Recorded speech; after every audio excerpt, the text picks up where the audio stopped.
So you like my godfather. Well, let's tell a story about Baba Adè. I actually have his picture up here too when he met my oldest, the one time before he passed. And so Baba Adè was born Eddie Knowles in Harlem.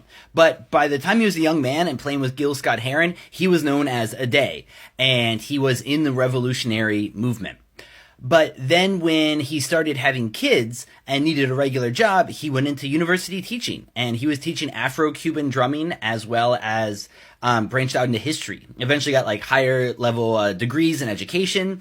And so by the time I met him, he had retired from this position, but he was the dean of students at RPI in upstate New York. And I hadn't known at the time, but RPI is one of the best engineering schools in the country. And he was in charge of all of those students. And engineering students are notoriously cheeky, really heavy drinking schools. Like, they're ones that they run into a lot of problems. And all problems come back to Professor Knowles.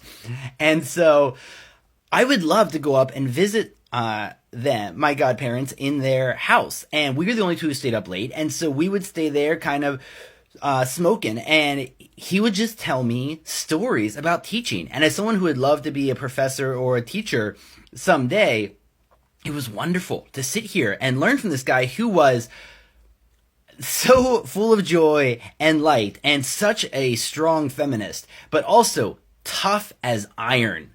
The Ogun spirit for sure. And so he had all of that going on, and it made him, I think, an incredible professor who changed lives. So I loved learning from him about that, and I love thinking back on his reenactions of how he would greet the incoming freshman student. And there were a lot of them. It was big classes, hundreds, thousands of kids. And it would be him in front of all of these brand new students, bright-eyed and bushy-tailed, and he would say, "If you have any problems, you come see me. I want to make this a good, smooth experience for you where you get to learn. Ask anybody on this campus. If they have a problem, they can come see me. I'm Professor Knowles. My door is always open." And it was. Like, I heard this from plenty of people. He was the kind of guy that was there for whoever needed it.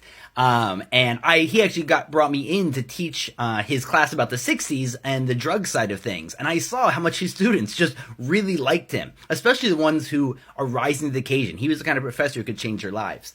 And so everybody knew to believe him when he said, "You can come and see me." But after he said that part, then he would say, "And to all of you good students," he'd lean in, "I want to apologize for what you have to see next." And he would walk down to the front, where he's sitting right in front of the first row of students, kind of in the dark, and would let himself change and look into his iron mode. And he would look around at all of the students and say, "I have been doing this a long time. I know that some of you are predators.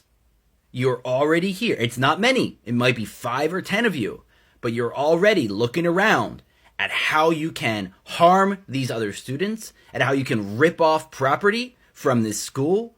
And let me tell you, I will find you. Do you see this old black man? I will find you, and I will bring all of the power of my office and of the local laws and of this state down upon you. You will be leaving this school. The authorities will be involved if they need to be. This old black man will find you, and he will stop you. Don't try it." And then he'd swing back and go back to the top of the auditorium, and by the time he got there, he'd be back into genial mode, and he'd say, "I'm sorry you all had to see that, and to all of you lovely students, I wish you a great first year. Come and see me if you need me." What a guy, huh?